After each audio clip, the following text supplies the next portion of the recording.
नर्मदे हर नमामि देवी नर्मदे. या ठिकाणी बघा आजच्या परिक्रमेचे आम्ही जी आहे ना हे जे गोंडगाव या ठिकाणावर नर्मदा मैयाच्या साक्षीने नर्मदा मैयाचे दर्शन घेऊन आणि या ठिकाणी पवित्र असे स्थान येते. त्रिवेणी संगम येते. गंजाल आणि गोमती नदीचा हा जो पवित्र असा संगम आहे या ठिकाणी गोंडगाव या ठिकाणी येतो. आम्ही आहे ना या जे पवित्र स्थान आहे ते स्थानाचं दर्शन घेऊन आणि भगवान सूर्यदेवाचंही दर्शन घेऊन या ठिकाणी भगवान सूर्यदेवाचंही दर्शन घेऊन आणि इथे असणारे जे हजारो सालचे जे पुरातन मंदिर आहेत, हजारो साल म्हणजे 10,000 वर्षाची जी पुरातन मंदिर आहे या ठिकाणी जे आहे ना गंजालेश्वर महादेव आणि भैरवनाथ हे 10,000 वर्षापूर्वीचे मंदिराचं स्थान आहे.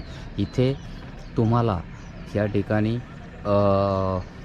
भरपूर असं पवित्र स्थान आहे. याचं दर्शन घेऊन या ठिकाणी आम्ही हा आश्रम होता ठिकाणी आपण पाहू शकता.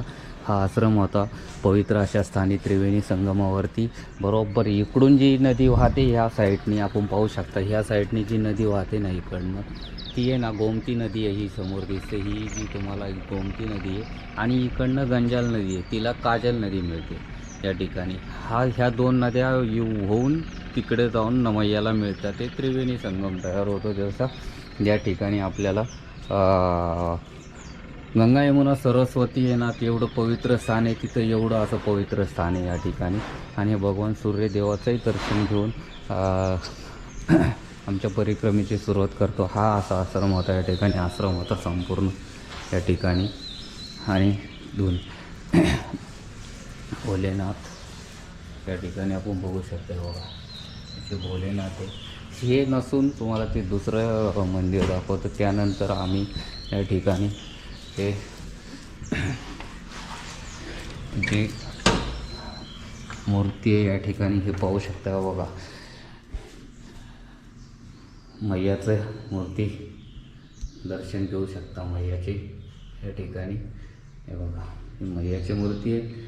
याच ठिकाणी आपल्याला बघितलं तर इथे माँ दुर्गेश्वरी आणि याच ठिकाणी बघा जे राधाकृष्णा पाळण्यावरती राधे कृष्णा डायरेक्ट पाळण्यावरती आहे. इथे जुने असे पाळणा आहे या ठिकाणी. पाहिलं तर जुना असा पाळणा आहे, भरपूर जुना. आणि हेच पवित्र स्थान आहे या ठिकाणी जे आपण पाहू शकता. आणि यानंतर तुम्हाला जे 10,000 वर्षाचे जे मंदिर आहे ना त्याचे तुम्हाला दर्शन देतो या ठिकाणी. हा बाहेर ज्या आश्रमाच्या थोडं बाहेरून ज्यावेळेस आश्रमात आपण एंट्री करतो ना या ठिकाणावरून एंट्री करतो, आत येतो. आत आल्याच्या नंतर लगेच तुम्हाला आहे ना जे हे मंदिर आहे हे संपूर्ण आपण पाहू शकता. हे मंदिर हे बघा हे मंदिर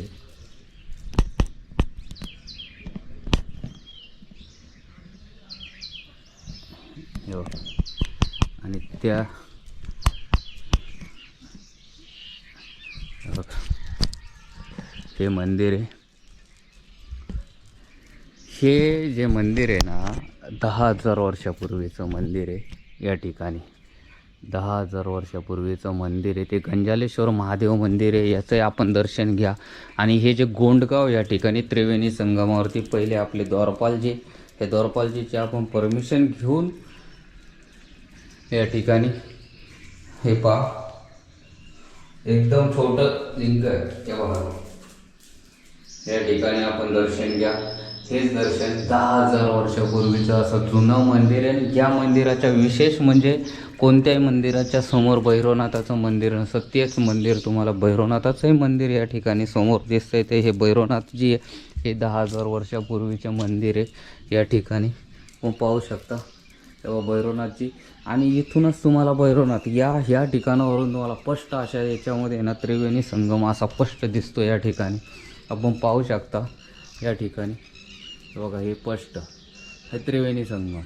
हा तुम्हाला त्रिवेणी संगम नर्मदा देवी मैयाचा हा पवित्र स्थान आहे. जे पवित्र स्थान आहे याचं जे इथं आहे ना ज्या स्थानाचं महत्त्व काय आहे, जे महत्त्व आहे म्हणजे या स्थानाचं आहे ना महत्त्व असं आहे का तुमचं जे 1 वर्षाचं 6 महिन्याचं कोणतंही काम अडकलं असेल, कोणतंही काम असेल या ठिकाणी, कोणतंही काम अडकलं असेल ते या ठिकाणी 1 महिन्यात येऊन पूर्ण होतं. असे स्थानं आहेत या ठिकाणी. असं स्थान आहे हे पवित्र असं स्थान आहे. या ठिकाणी जर पाहिलं तर हे पवित्र असं स्थान आहे. या ठिकाणी जर पाहिलं तर हे जे त्रिवेणी संगमावरती येऊन आंघोळ करून तुमच्या जे काही तुमचं काम असेल मनापासून तुमची इच्छा जी पूर्ण होते आणि सर्व काम 1 महिन्यात तुमचं पूर्ण होतं.